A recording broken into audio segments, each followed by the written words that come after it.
Hey, hey, hey! Alright, this lecture is designed to help you with the joint section of Anatomy 201. So let's go ahead and start. First, what are joints? What do they do? Joints are places where bones articulate or touch, and so it allows movement, right? That's the big idea. So joints are between bones. So where bones touch, like you know bones now, so you're thinking your humerus is attached to the ulnar radius, and right there at that joint, the elbow joint, you can move. You know, if your arm was just one long bone, you wouldn't be able to bend it there. It binds parts of the skeleton together. Okay, it makes bone growth possible. How does it make bone growth possible? Well, think about the plates in the skull. So the frontal bone and the parietal bone and the occipital bones. Well, because of the sutures, because they're different bones, those bones can grow at different speeds, and it's okay. Right? Your head's not shaped funny. So if the frontal bone grows just a little bit, because of the suture, it has room to grow, and it can just kind of shift the parietal bones just a little bit. And so bones can grow without them all growing at the same time at the same rate. Same thing with like your humerus. It can grow and not move the scapula or the ulnar radius. Okay, permits part of the skeleton to change shape during childbirth. Same thing, think about the skull. And then enable body to move, and that's really a key here. Move. Joints allow movement in response. So make sure you want to know the functions of the joints. Okay, and there's two different ways to look at joints, two different ways to organize them. There's the structure of joints, and there is the function of joints. And so all joints fit into both classifications. You just have to look, which way are you studying it? Are you studying what the joint's made of, or are you studying the function, how much the joint moves? So this is just how we organize the joints, how we classify them. Kind of think about like a car. Are you going to look at the different colors of cars? Is that how you're going to classify cars? Or are you going to look at, is it a car or an SUV or a truck? So how that would be like functional, I guess. And so there's two different ways. You know, a red SUV would fit into both categories. It'd fit into the red and the SUV. But you just kind of have to look. Okay, so this slide's pretty important. You got to get the main idea here. Okay, so looking at structure, that is, what is the joint made of? What is the joint? What does it consist of? What are the pieces in it? Okay, and then, so is it fibrous? Is it cartilaginous? And then synovial is like a fluid. Is there a fluid in it? And most of the joints we think about are synovial joints. Like elbow is synovial. Things like that. Okay, and then functional, how much does it move? Synarthrotic, they don't move. So out on this one, it's like functional classification, aka how much do they move? Right? Okay. The synarthrotic, they don't move at all. Amphiarthrotic, they move just a little bit, just slightly. And then the diarthrotic, they move a lot. Again, these are the ones we're really thinking of as being joints. Let's try that again. There we go. Elbow, knee, shoulder, fingers, those are really joints. When we think about them, I mean, they're all joints, but the diarthrotics. And it just so happens that the way they're written on this slide, the fibrous, not always, but for the most part, the fibrous ones are synarthrotic. Okay, and then the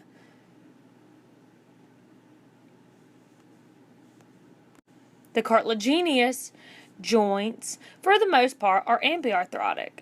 And then the synovial joints are diarthrotic. So they kind of go hand in hand. The first one goes with the first one, the second one goes with the second one, but not always, just kind of generally. And so take a second, really look at this slide, because this slide's pretty important as far as the rest of the PowerPoint talks about these words. And since they're foreign words, I want you to familiarize yourself with them. 3 types of structural classifications. So there's joints that are made out of fibers, joints that are made out of cartilage, and joints that are synovial, which have fluid. And then as far as function, there's joints that don't move, synarthrotic, joints that move just a little bit, a tiny bit, and they're ampiarthrotic. And then there's joints that don't move at all, and those are diarthrotic. So 3 types in each. Okay, so first starting out with the first classification of structural is fibrous, and you probably aren't surprised to know that it's held together with dense connective tissue containing collagen fibers. So highlight collagen fibers found in the bones, and there's 3 types of fibrous joints: syndesmosis, suture, and gomphosis. Okay, syndesmosis, what is that? Bones bound by a sheet of dense connective tissue. And so look at this picture. This is the tibia and fibula, and they're held together. That's syndesmosis. So where a fiber holds 2 bones together, that is syndesmosis. Now, they are ampiarthrotic. Now look back. What does that mean? That means they move a little bit. Not much. They move just a little bit. So the syndesmosis of the fibrous joints are ampiarthrotic. Okay, suture between flat bones of skulls. And so you know all about sutures already. So they kind of look like a puzzle piece to me, how they're intertwined together. And then gomphosis, that's where a tooth fits into the jawbone. And so cone-shaped bony process in the socket in the jawbone. And you can see on the picture on the right how that tooth actually fits down into the joint.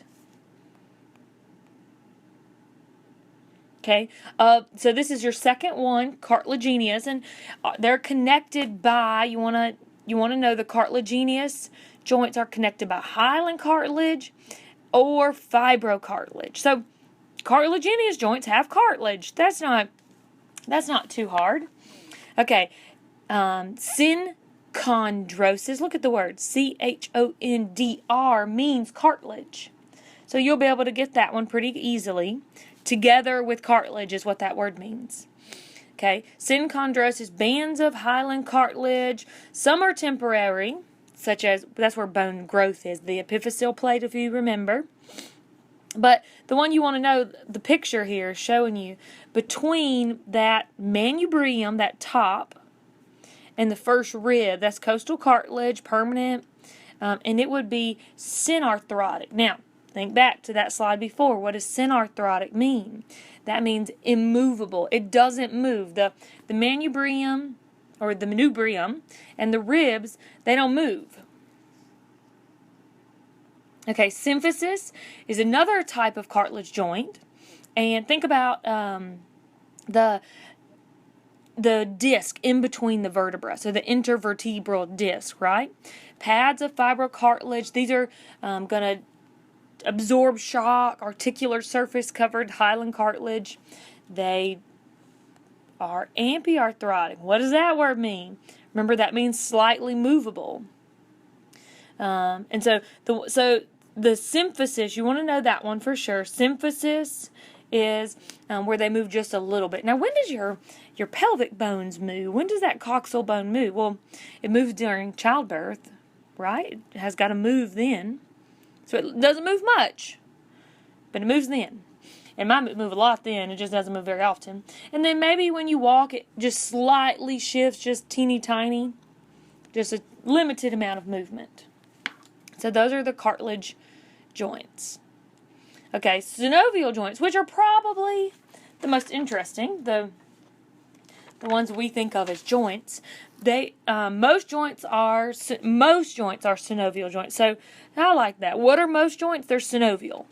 What are most joints made of? This synovial fluid. Okay. Well, what does that mean? Articular cartilage covers the end. So there is cartilage that covers the ends of the bones. I'll show you a picture in a second. The joint capsule consists of 2 layers, an outer fibrous layer composed of ligaments, and an inner layer with a synovial membrane and a fluid. So synovial joints have ligaments, like, your ACL and all that. We're going to talk about some of the most important ligaments. But there's that fluid there. So synovial joints, that's the main thing you want to know, is that they have fluid. Okay, so here's just a picture, and you can see there is, look right here. Let's see, I'll do my yellow again. There's cartilage on the ends, right? I didn't do very good, did I? Okay, I'll do purple. Okay, look at the white. The cartilage on the ends, there we go. So there's cartilage on the ends of the bones, and that's called articular cartilage, where the two bones articulate. Okay, here, the whole thing right here, this whole white part, is the joint capsule. Okay, we got ligaments in there, and I don't think those are on the picture. It doesn't look like. But ligaments are what's in your joints. We hear of people tearing or pulling ligaments. Then there's the synovial membrane. That's the dark blue in the picture. The synovial cavity. The synovial fluid. Okay, so if you're looking, the light blue, joint cavity filled with synovial fluid.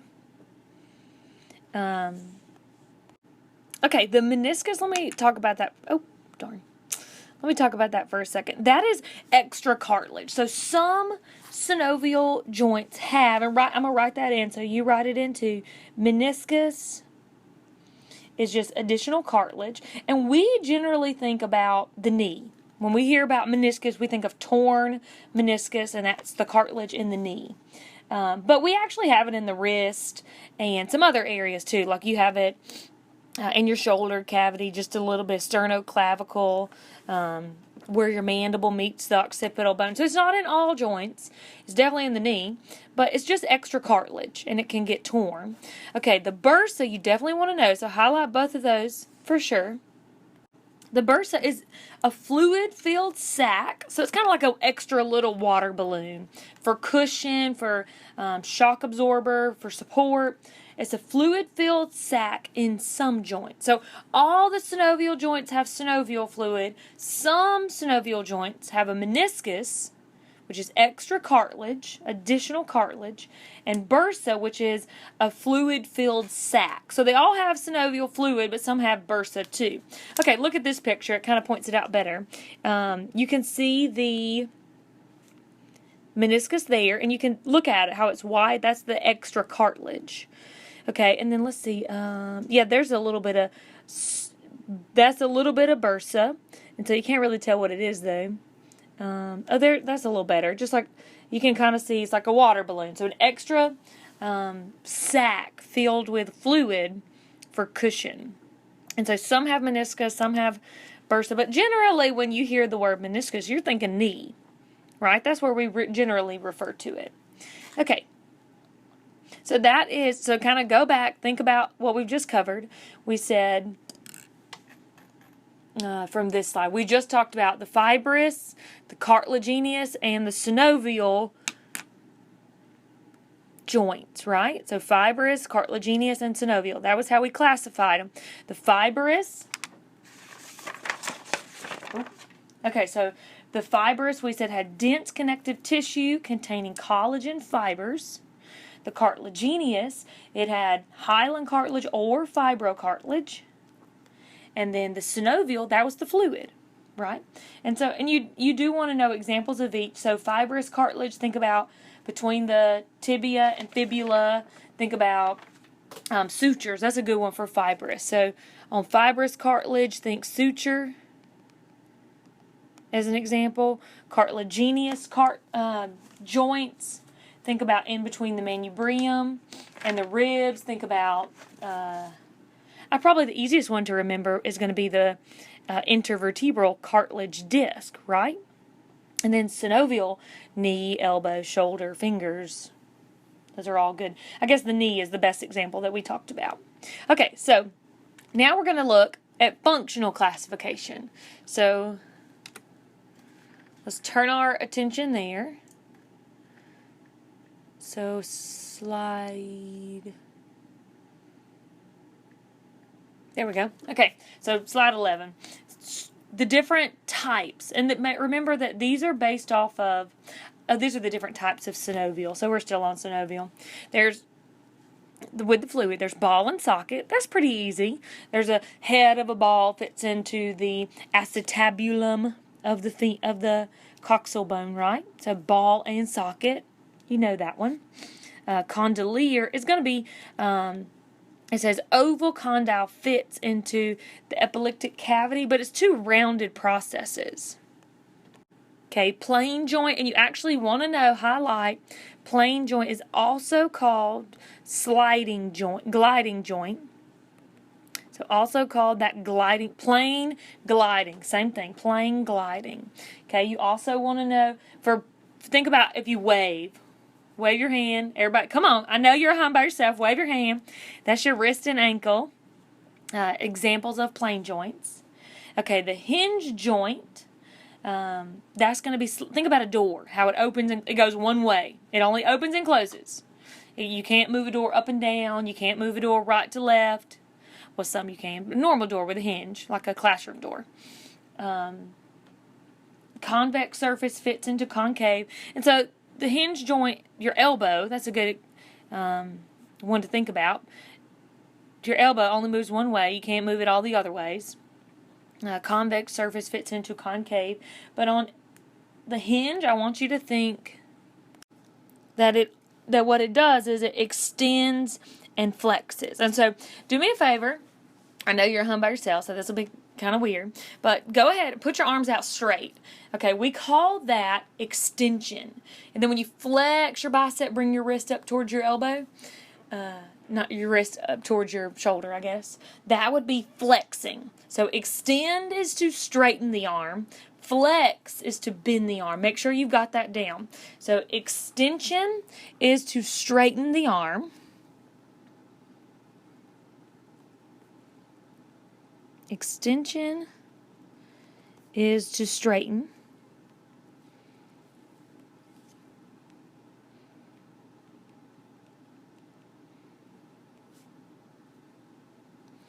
Okay, flexion is to bend the arm. So when you flex your bicep, that is flexion. When you bend your arm, flexion. So you want to know those two straight. And so a hinge joint allows you to only flex and extend in one direction. So flex and extend in one direction. Make sure you got both of those definitions written in. Okay, pivot is going to be, it makes me think about when I was little and I took ballet, and you would step forward and turn, and do a half turn, step forward and do the rest of the half turn. That's a pivot turn. Now that you've had your ballet lesson for the day, so you step forward, 90-degree turn, step forward, 90-degree turn, and you're back facing forward after 2 steps. So that's a pivot, but it's really a turn, right? A pivot turn. A pivot. It says a rotation. An example of that is going to be how the atlas and the axis allow you to roll your head around. So whenever you roll, and I know that's what you're probably doing right now, is rolling your head around. Okay, a saddle joint, it allows you, it's more than a hinge joint. It allows you to go in more ways. And this is like your thumb. So take your hand and put your hand out and move your thumb forward, back, up, down, forward, back, up, down. So you can move your thumb more than you can the other fingers. Okay, so types of joint movements.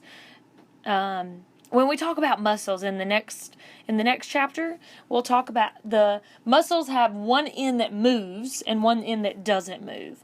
Okay, so the end that doesn't move is the origin. So it is the immovable end, right? And we'll talk more about that on the next chapter. And then the one that moves is called the insertion. And so, like when you look at your bicep, the bicep is connected to the shoulder and the ulnar radius. But when you flex it, what moves?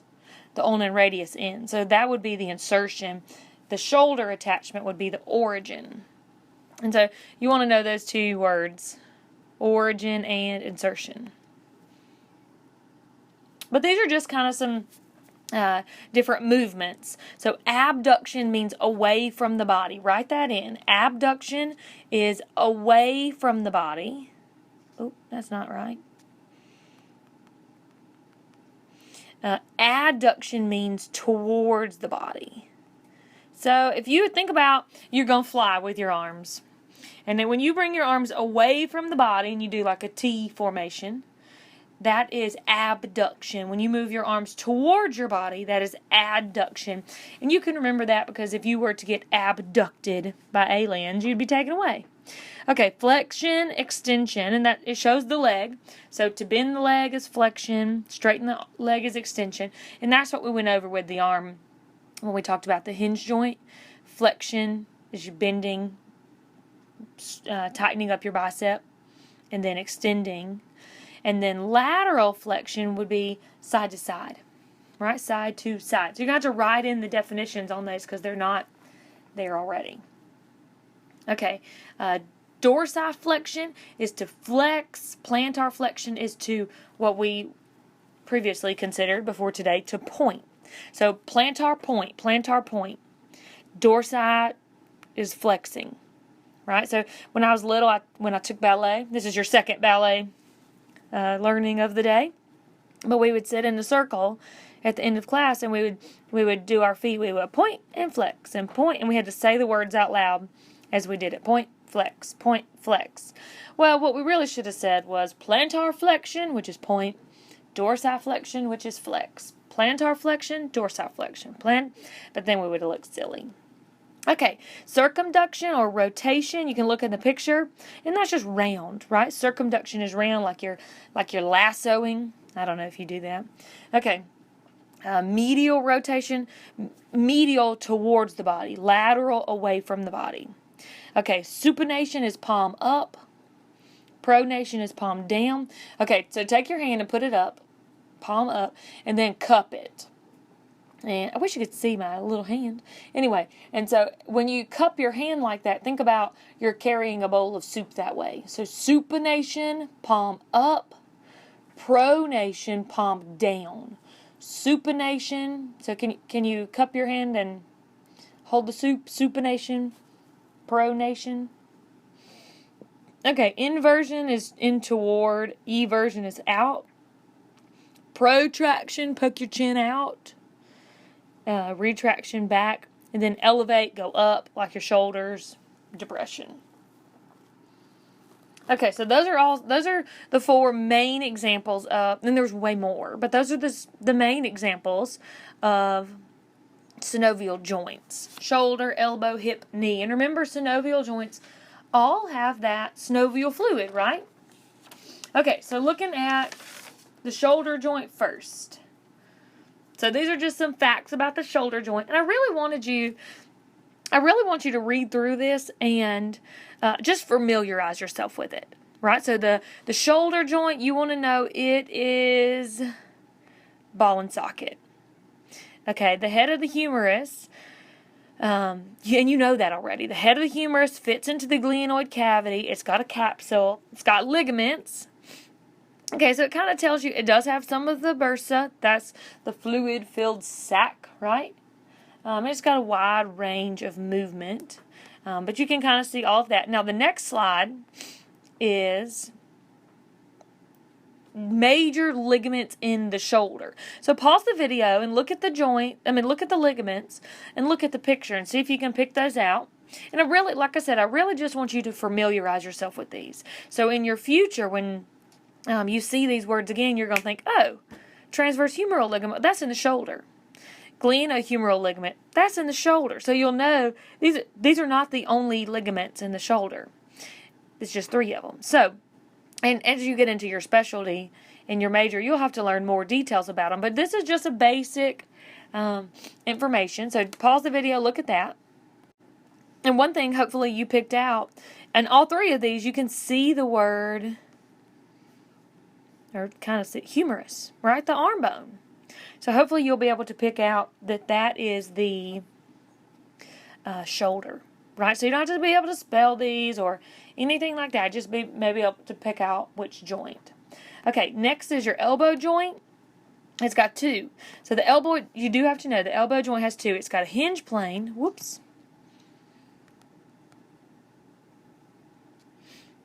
And it's got a gliding plane. Okay, so a hinge is, what we really think about when we move our shoulder when we flex our bicep, but it can also take your hand and supinate, pronate at the elbow. So the radius and ulna slide over one another. Several important ligaments, and I do want you to know that, I do want you to know the annular ligament here. But this ligament, it wraps around the head of the radius, and a lot of times it's injured in children when parents jerk up their children by the arm and you're, get in line with me. You know how all mamas do it, but some children have injured elbows if they're not finished growing and developing when their arms are jerked on excessively. But that annular ligament is a common site of injury. So take a second, just look at these, be able to pick them out. You don't have to know them real well, but you got radial, ulnar, and annular. So you can pick those out. They're elbow ligaments. Okay, the next one is a hip joint. Man, lots of people have hip problems, right? And so I really think you know all of that. Ball and socket, that's kind of obvious. Head of the fever fits into the acetabulum. The acetabulum, right, that's the cavity for the hip. Okay, major ligaments of the hip. Take a second, look at all these. Luckily, I think you'll be able to pick these out too, like the ilium bone. Let me go back here. The ilium bone, the pubic bone, and the ischial bone. I do want you to know that the iliofemoral is the strongest ligament in the body. Okay, but let's look at this hip right here. Let me go back to this one. Oftentimes, and I told you this when we did bones, but oftentimes the head of the femur will get broken off right there. And so it happens a lot of time when that bone is weak. Think about how much weight it has to hold every day for how many years, for forever, right? And so oftentimes in patients, older patients, the head of the femur will break off. And so they got to take this head of the femur right here and this head right here, and they got to put it back on there. And so they can do that with a screw and hold it in there, screw it in. Sometimes they may have to use a synthetic femur head. It depends on how bad it was broken, or if it was crushed, or broken apart. But synthetic materials are used to replace joints. And that's all joints, but I did want to emphasize the hip. Steel and titanium are used. Silicone is used, but hip replacement is most common. And so this is just, I thought this was interesting, the use of materials that resemble natural body chemicals, such as coating, so they can, like articular cartilage that can put around the steel or titanium. And now they can even do 3D printing. If you watch Grey's Anatomy, they have a 3D printer on there. I know it's pretend and inappropriate, but anyway, I like the show. Okay, so your knee joint, we know that's where the femur and the tibia, and there's the patella, all in there together. And there's your major ligaments of the knee. Man, there's a lot, isn't there? I do want to point, so you got patellar, but I do want to point one out that's pretty important. Anterior cruciate ligament. Oh, man. There we go. Anterior cruciate ligament. That's what we call the ACL. So I do want you to be able to identify that one for sure. But you'll notice that the ACL is a ligament that forms an X. So maybe write that in. Anterior cruciate ligament is a ligament that forms an X. One on the front, and then there's a posterior one on the back. So anterior and posterior. Okay, and you know all these words. Sprains, tearing of connective tissue, bursitis, inflammation of bursa. So that little balloon sac that we talked about is inflamed, it's enlarged, and you may have to get fluid drawn, right? So you've heard of people getting fluid drawn from their knee. And then, of course, arthritis is swelling or inflammation, pain in that joint. Rheumatoid arthritis, that's where your immune system actually attacks your joint. So that's a common type that is not fun, but kind of interesting, how your your immune system actually attacks yourself, an autoimmune disorder. Okay, so the last slide is what happens as you get older. Well, as you get older, you die. No, just kidding. But, I mean, you really do. But as you get older, what happens to your joints? They become more stiff. More people get arthritis with age, just pain in those joints. The fibrous joints are the first ones to change. They can shorten. But the main thing is you lose the elasticity. So you're not as flexible and you're not as active, lose stiffness. And so, but activity or exercise, we know I'm an advocate of that, right? The exercise can help keep your joints functional longer. All right, well, I hope that was helpful. And I do want to say I recommend that you take time to watch this first video linked right here. It's a crash course joint video. You definitely want to do that. The way that he goes into the examples of synovial joints, like lassos and waving hands, he's pretty comical. So take a second and watch that. I think it'll help you on the test and help you understand it. So make sure you've watched that. But I hope this was helpful.